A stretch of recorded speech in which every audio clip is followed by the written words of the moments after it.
There was a time in my life when focus felt like the hardest thing to do in the world. I'd sit down, I'd work on something important, fully intending to crush it, only to find myself wandering down endless rabbit holes. One minute, I was looking up a single fact, and the next, I was knee-deep in an unrelated search about the best new coffee maker. Does that sound familiar? If you've ever struggled to stay on track, you know exactly how frustrating this is. The more distracted I became, the more overwhelming I felt. And the more overwhelmed I felt, the harder it became to get anything done. It was this endless loop of chaos that left me feeling stuck, like I was sprinting in quicksand. It wasn't until I really examined how I was spending my time that I realized my distractions weren't random. They're a way of avoiding the tasks that actually mattered. And let's be honest, the important stuff is often the hardest. It's the work that challenges you, pushes you out of your comfort zone, and then sometimes just leaves you feeling exposed. It's no wonder my brain kept looking for an easy way out. Why we lose focus. If you've ever sat down to work only to find yourself scrolling social media or getting sidetracked by a random search, you know how easy it is to lose focus. It's not just about willpower, it's often a mix of external distractions and internal habits pulling your attention away. Our world is built to distract us. Notifications, social media, and endless pop-ups are designed to grab and hold our attention. Each scroll or click delivers a small dopamine hit, making it harder to break away. But distractions don't just come from the outside, they often come from within. You know, for me, one of the biggest reasons I struggled was a lack of clear goals.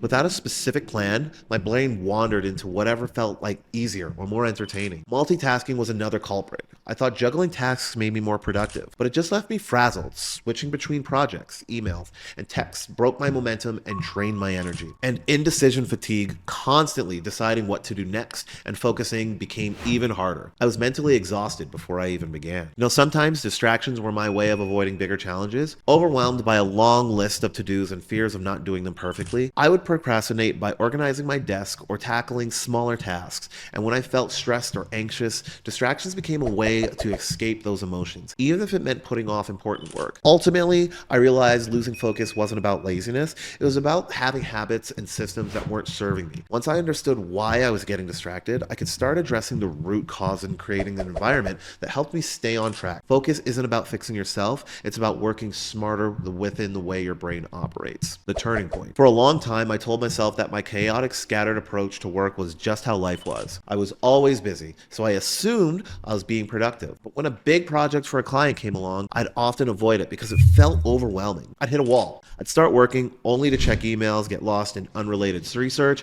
or scroll on my phone. By the end of the day, I accomplished almost nothing. That frustration became my wake-up call. In that moment, I realized the problem wasn't just the distractions around me, it was how I was handling my work. I avoided hard tasks because it felt draining, and I wasn't breaking them into smaller, manageable steps. My environment wasn't helping me either. My cluttered workspace, constant notifications, and scattered tools set me up for failure. Even when I wanted to focus, I wasn't creating the conditions to make it happen. My turning point came when I decided to accept distractions as the inevitable. I realized that focus wasn't something I lacked, it was something I needed to cultivate. I started breaking tasks into smaller pieces, simplifying my workspace, and setting clear priorities. It wasn't an overnight transition, but it was the beginning of a new approach onto how everything worked around me. That moment of frustration became the catalyst for the lasting change, showing me that focus is a skill you can learn with the right habits and mindset. Learning to focus. What worked for me? Here's where things got interesting. I didn't have some big epiphany or magic moment where everything clicked. What worked for me was a series of small changes,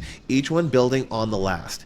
It wasn't perfect, and I still slipped up sometimes, but the difference was life-changing. The first thing I did was simplify my goals. I stopped trying to do a million things at once and instead focused on one or two big priorities each day. This alone was a game changer. Instead of spreading myself thin across dozens of tasks, I put my energy into the ones that actually mattered. It's amazing how much clarity you get when you can stop multitasking and start honing in on what's truly important. Next, I created a routine that supported my focus. I used to think routines were boring and restrictive, but I've come to see them as quite the opposite.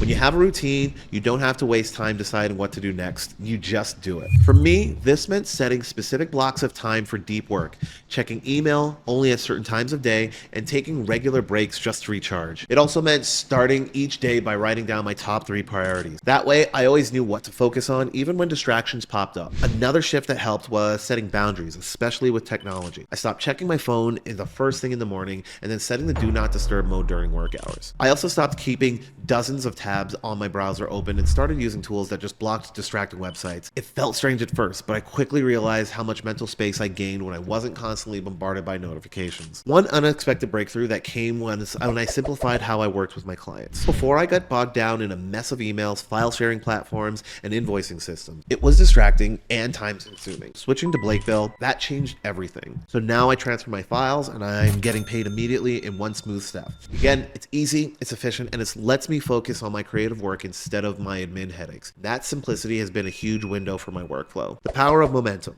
Momentum is one of those things that can feel invisible until it's working for you. But once it kicks in, everything changes. For me, key of the momentum was starting small. I used to think progress meant tackling big tasks all at once, but that only left me overwhelmed. When I shifted to breaking my tasks into smaller, more manageable steps, I found that completing every one small piece gave me a sense of accomplishment that fueled my energy to take on the next step, creating a snowball effect. Momentum also helped me find consistency. Instead of constantly starting and stopping, I committed to focusing on just one thing at a time. Even if I only had 30 minutes, giving my full attention to a task created a rhythm that made the next step feel even easier. With each bit of progress, I built confidence and trust in the process, which reinforced my motivation to keep going. This ripple effect wasn't limited to work. It showed up in other areas of my life too.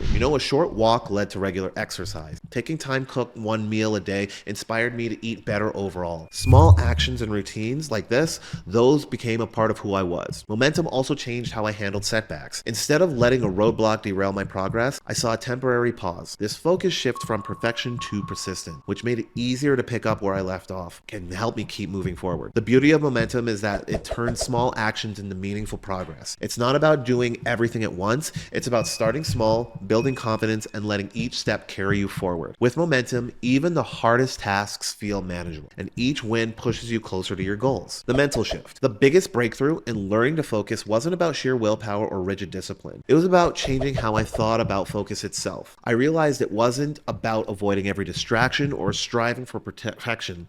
It was about aligning my actions with what truly mattered. The shift transformed not only how I worked, but again, how I lived. One of the most freeing realizations was letting go of perfection. I used to think staying focused meant never getting distracted, but that mindset only left me frustrated. Distractions are inevitable, especially in an everyday, hyper-concentrated world. Real focus, I discovered, isn't about being perfect. It's about recognizing when you strayed and gently redirecting yourself to what's important. It's like steering a car. Small corrections keep you on course without needing a flawless journey. I also started seeing focus as a purposeful choice rather than a chore. Every time I felt tempted to check on my phone or wander off task, I'd pause and ask myself, is this really helping me reach my goal? That simple question acted like a compass, guiding me back to what really mattered. It reframed my focus from something restrictive to something empowering, and intentional way of choosing whether to invest my time and energy. Another major shift was learning to value my time and set boundaries. I used to give my energy freely, saying yes to tasks and requests that didn't serve me. Focus has taught me that every yes to one thing is a no to something else. And that perspective was eye-opening. It helped me stop letting my distraction and unimportant tasks steal my attention and start prioritizing what aligned with my values. Setting boundaries wasn't easy at first, but over time, it became a form of self-respect. Focus also changed how I measured my success. I used to equate success with busyness, thinking the more I did, the better I was going to become. But I came to realize that quality trumps quantity. It wasn't about doing everything, it was about doing the right things. When I focused on fewer, higher impact tasks, my work felt more meaningful and I felt more accomplished, even though my to-do list wasn't completely checked off. Finally, focus reshaped my relationship with the rest. I used to see breaks as unproductive, but I've learned that they're essential for maintaining focus. Rest gives you the energy and the clarity to come back stronger, making it an integral part of staying productive. Letting go of the guilt around you taking breaks was a game changer. It helped me recharge without feeling like I was falling behind.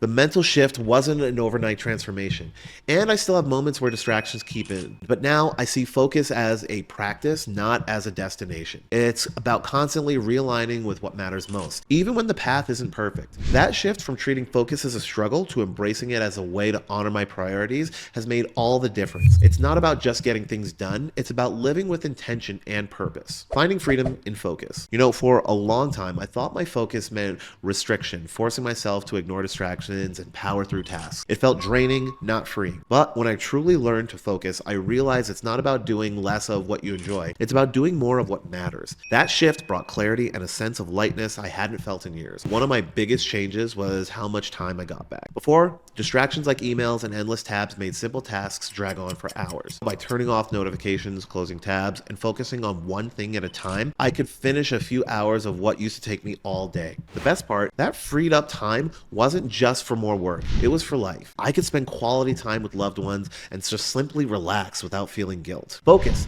helped me to prioritize instead of trying to do everything. I zeroed in on projects that aligned with my values and long-term goals. Saying no to less important tasks felt empowering because it let me say yes to what truly mattered. I stopped wasting time and energy on decision fatigue, those constant choices about what to do next, and created a clear plan for each day.